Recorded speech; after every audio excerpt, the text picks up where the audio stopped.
There's a new Neil in town. Because we watched Season 8, Episode 17, The English Patient.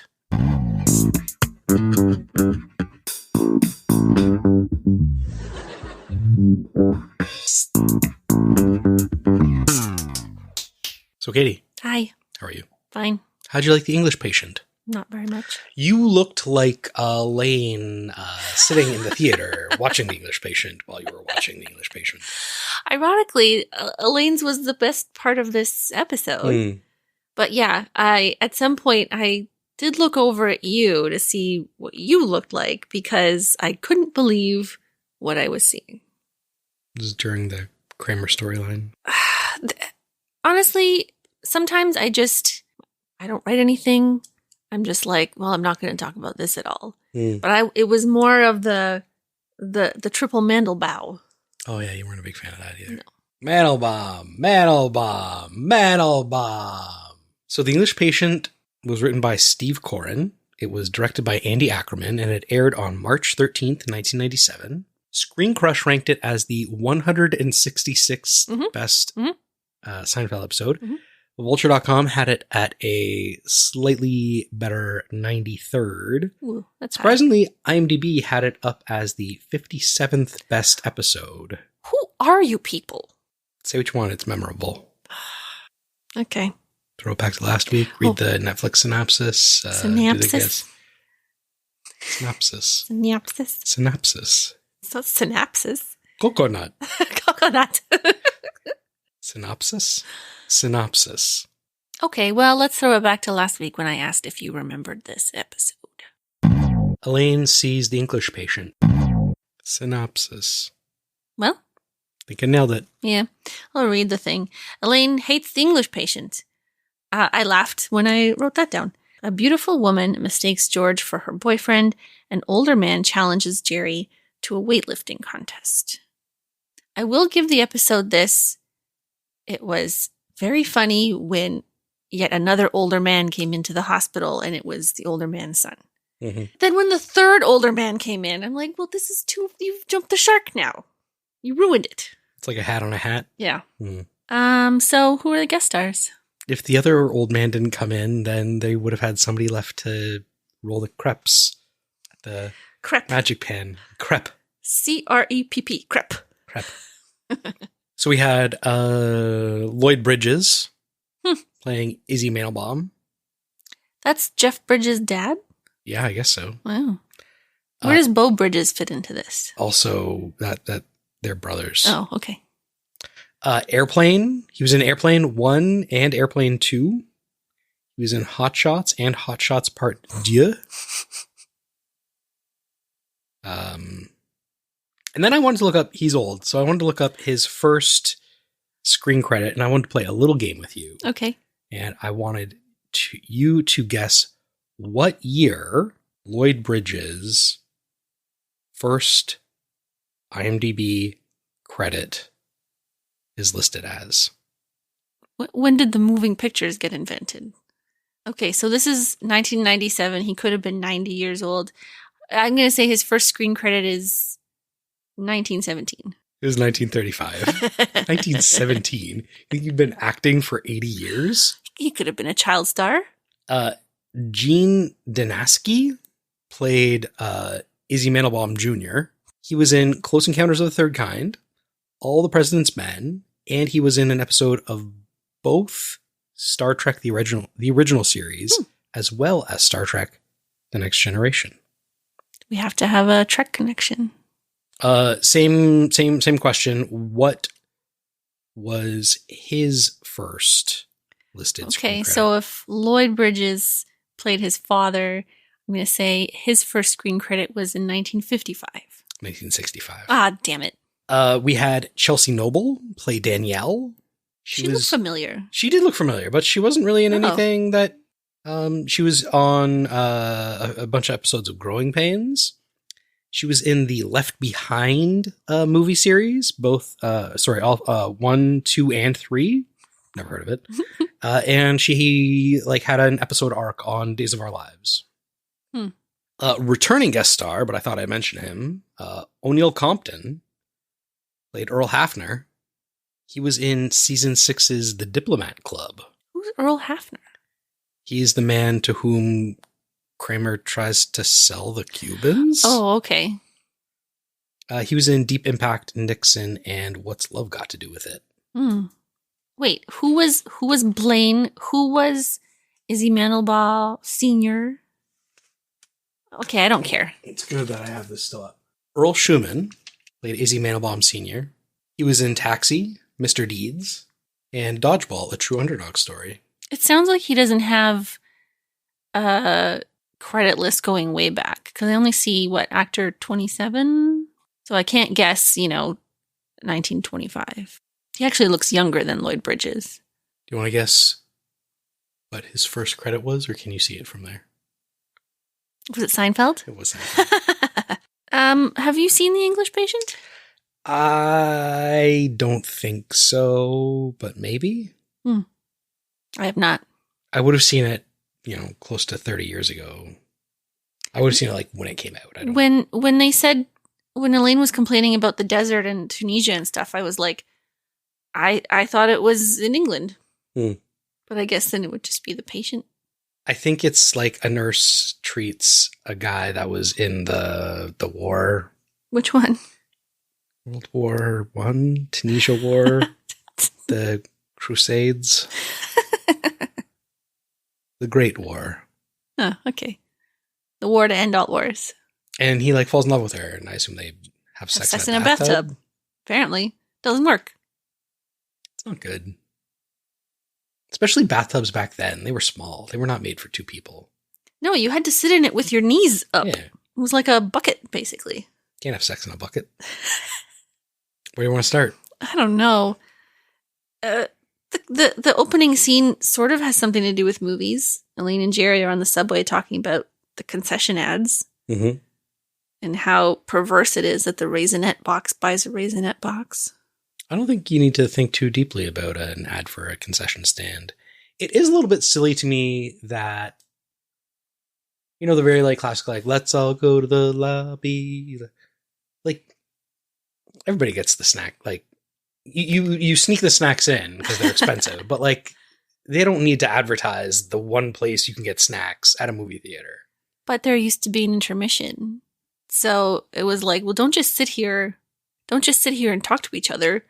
Go get more snacks. Have you ever been to a movie theater that had a intermission? You've seen a movie? Have I seen? You're asking me if I knowingly gone to a movie that's long enough to get an intermission? I guess the answer is no. I've seen long enough movies. I mean, Avatar, we saw it together. That was 3.5 hours long, right? Mm-hmm. There was no intermission. Nope.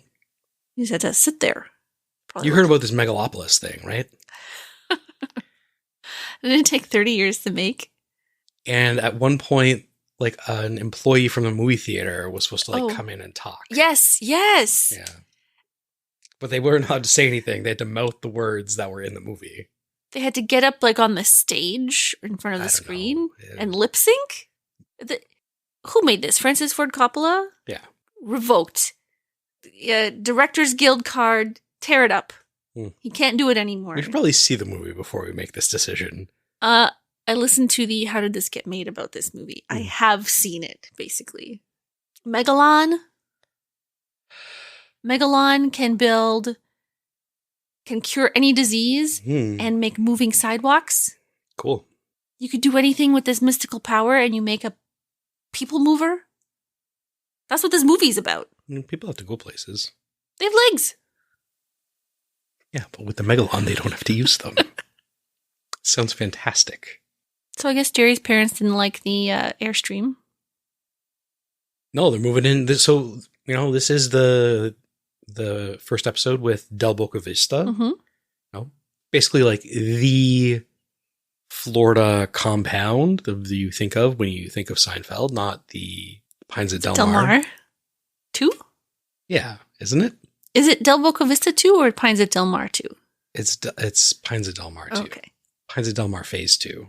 Yeah. Jerry puts a huge bottle of shampoo in his suitcase. He's bringing basically... It was pre-9/11, baby. Well, I wrote later, you could bring anything on a plane. Mm-hmm. 3 guns. Yeah. Obviously, I didn't remember the tag. This is problematic from like a... Maybe they didn't show it in repeats. Maybe. But I mean, like, from a storytelling perspective, like, now it's established that Elaine was on a plane that was hijacked. Yeah. I think at that point, my eyes were just tired of rolling and whatever. But I did like that she just goes, nuts. She really wanted to see sack lunch. Did they get shrunk down, or is it just a really big sack? What do you think? I think they got shrunk down. I think it's a big sack. Oh. Of the fake movies in the Seinfeldiverse, I think sack lunch does look like the funniest. Sure. I was thinking of Honey, I Shrunk the Kids the other day because you were snowblowing the driveway. And our neighbor and I were trying to get your attention. And we were screaming your name in unison. And you remember in Honey, I Shrunk the Kids, he's like mowing the lawn with the remote. You never heard us. Why were you trying to get her attention? I don't remember. Oh. Why does Jerry need so much shampoo for a weekend trip? It's got a lot of hair. I don't know. His parents also have hair. Does Morty Seinfeld wear a piece? I don't think that's canon. But it's very dark and he has very, very white sideburns. I think it is. So we have George sitting in the diner at the counter and, he's had everything on the menu and he says, surprise me. And Danielle comes up mistaking him for Neil. And then the waitress brings him a halibut omelet. This waitress is the same one who serves Elaine later. Yeah. And she's got a cartoon face. Because when she smiles, her smile is like the size of half her head. It's like a Joker mouth. It's a big mouth. I do like the storyline with George and like his, the initial, like, there's got to be like something that this guy has, this one tiny thing that I can change about my life. And he totally ignores the fact that she's into him, inviting him to her place, leans in to kiss him. And he's like, okay, well, like, I should get going. Goodbye. This is like he's kind of like negging, like ignoring her. And that's what has her. Do you think so? Well, he's obviously showing more interest in meeting Neil and learning about Neil. But I don't think that is I don't think him ignoring her is turning her on. She's attracted to him because he looks like her boyfriend. Yeah. I think it's irrespective of the negging. Yeah. It's like he's a taller, more fit version of her boyfriend. Yeah. I like that when he goes back to the coffee shop and she says, you don't really look like him. And he just has this sad, oh. And then she says, well, you're taller and fitter and da-da-da. And his eyes light up and he's just kind of like staring off into the middle distance. Yeah. I did really like when, they're in the workout gym at Del Boca Vista and Mandelbaum says to Jerry, what are you, some kind of comedian? Actually, I am a comedian. Did you notice that Mandelbaum, when he lifts the weight successfully, he has an underhand grip. And then when he tries to lift the heavier one, he has an overhand grip. And I guess that's to facilitate slowly rolling forward. Probably. Why did he change his grip? He could have lifted it the other way. I mean, traditionally, when you're doing a deadlift, you have an overhand grip. Well, it worked. Underhand worked for him before. Jerry did it underhand. Yeah. You could do one on one. One on one, that you can do that, improves your grip. There's a chance of tearing a bicep. Ooh. Have you seen videos of guys tearing their biceps doing deadlifts with a mixed grip? No. I'm definitely Googling that after this. Yeah, sure. And then the quote-unquote Cubans show up at Jerry's. I mean, the only funny part when Morty comes in for his medication, he goes, who are these guys? Yeah. Don't tell your mother. I think there was actually another funny part with the phone call where Jerry's like... 2 corded phones? No. That's the funny part. It was when Jerry was talking to Kramer in his apartment. Yes. And he's like, I thought you meant Cuban cigars. Jerry, Cuban cigars are illegal in this country. And then he goes, wait a minute, are you making sauce? You're not wearing a shirt. Are you? Why wasn't he wearing a shirt? You want to get sauce on your shirt when you're making sauce. But the Splatters splatter everywhere. Maybe he's into it. It's like that Ricky Martin video with the candle. It's exactly the same thing. I want to see Michael Richards leaning back and a woman pouring tomato sauce, scalding hot tomato sauce on his chest. I want to see one of those bro cooking videos where the guys throw the dough around and like hump the counter and then just pick up some hot sauce and dump it on themselves. Uh-huh. Dominican cigars are okay. They're fine. Yeah. Yeah, sure. But the Seinfelds have 2 corded telephones in the same room in their condo. Their condo's basically one room. Everything's basically in the same room. And the cord's long enough you could go anywhere in that room. Why are there 2 phones? Because you need both people on the phone. Of course. I keep saying we should get a landline. Oh my God. For what? Emergencies. 1, when has there been an emergency? 2, when have you not had your cell phone like to use for an emergency? So you're paying, let's say you get a great deal. It's $10 a month, $5 a month. Not possible. You need to have, so it's more than that. Yeah, it's like 50. Oh my God. So you're waiting for, you're worried about a potential emergency that might happen where neither of us would have our cell phones. Yeah. On top of the emergency. Yeah. I got 2 phones. I'm not defending the price. I wouldn't set up a landline for $50 a month. It doesn't make any sense that it costs that much. Landlines should be $5 a month. More people would still have them. Do you remember when you asked the fireman if you could just plug a phone into a phone jack and dial 911? Yeah, he didn't know. No, he's not a telephone guy. He's a fireman. Well, the ability to call 911 is something that I think firefighters should know about. Why don't you just plug a phone in and dial 911 and see what happens? Because you get in trouble if you call 911. You don't get in trouble. Absolutely not. Just call and be like, oh, sorry, and hang up. Like, everything's fine. Then I asked a well-known sportscaster and podcast host, Dan O'Toole, whether he knew if you plug a phone in. And I think he said it was the stupidest question he'd ever heard. He read it on air. He did. I think it was just that it was out of left field. Like, why are you asking him? Yeah. Because I thought it would be funny. I think he said that I stumped him. That I really got him with that one. Who knows? And then I stopped listening to his podcast. Nobody will ever know.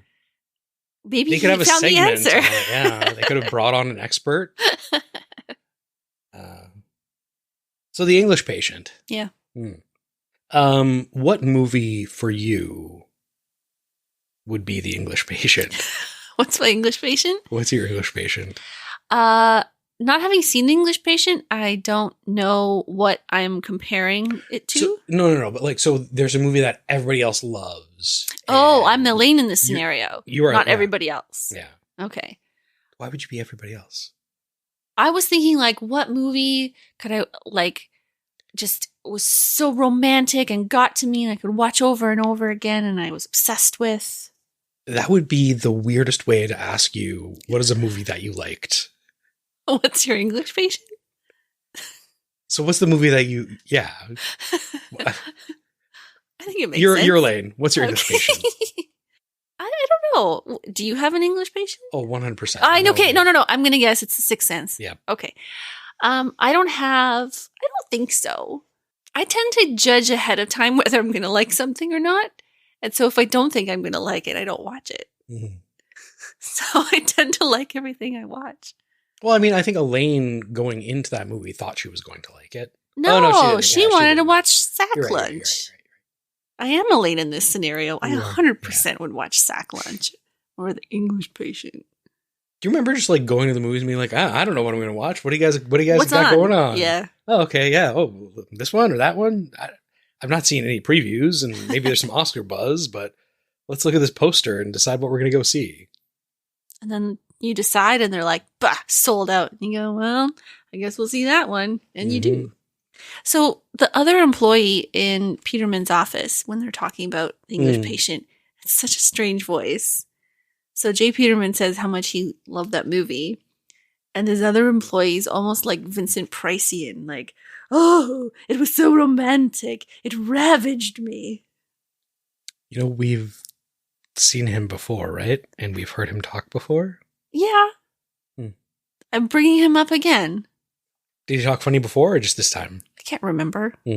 I hope you're watching the clothes because I can't take my eyes off the passion. So there was a scene that was filmed, but they cut it for time constraints.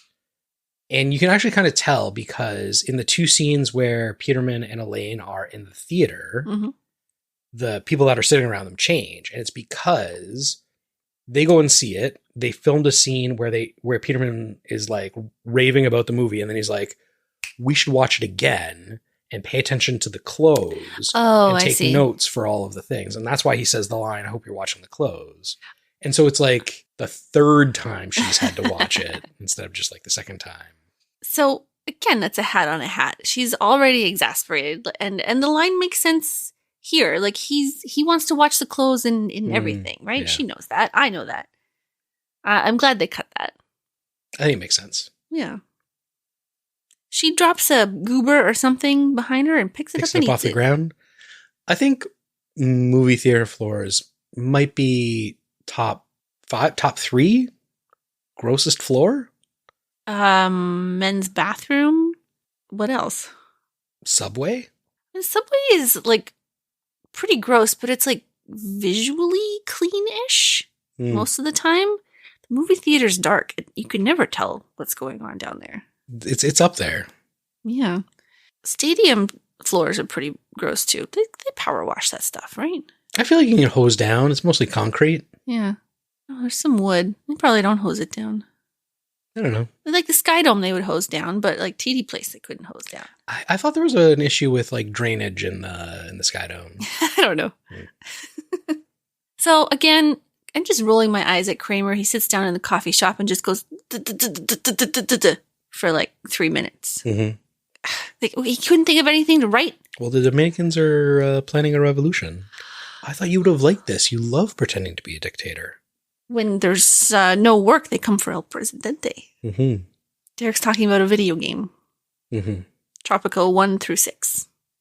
You've logged thousands of hours in? Oh, I'd say maybe 500 hours in. I think thousands of hours.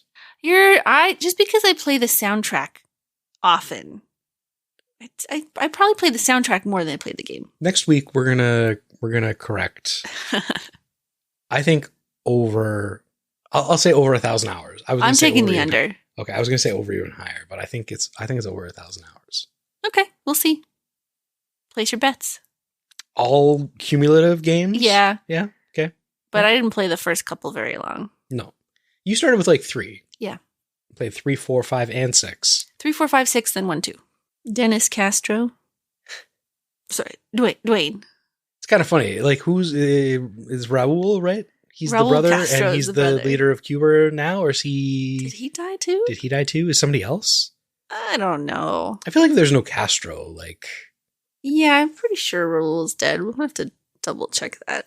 I mean, he has to be just chronologically. Oh, maybe he's a Mandelbaum. He's got the Mandelbaum gene. Oh no, it's go time. Mandelbaum. That made me so angry. The second Mandelbaum is not a good actor, and it was just lame. It was so lame. I hated that scene.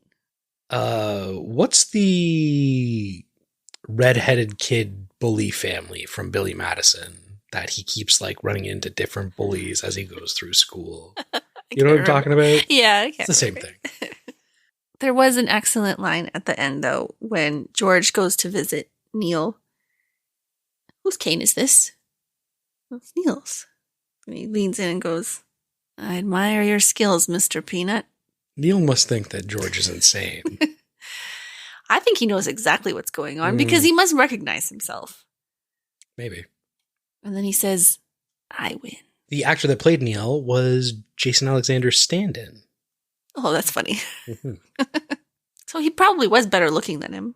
Neil was better looking, or Jason Alexander? The professional actor is probably better looking than the stand-in. I think as a stand-in, you just need to be like the same like height and like shape. Yeah, but in the story, George is taller and fitter than Neil. Neil's head looked bigger. The bandages add 5 pounds. He's swelling from the blueberry sauce. Yeah. When's the last time you had a crepe? It's been too long. But I like to keep it simple. I like lemon and brown sugar. I remember in middle school when we went to Quebec City and they served us pizza crepes and nobody ate them. Well, I don't know how many crepes I ate when I lived in Germany for the summer. But there was a crepe shop in the train station and they were so cheap. It'd just be like 10 crepes. Like, yum, yum, yum, yum, yum. But they only had lemon and sugar.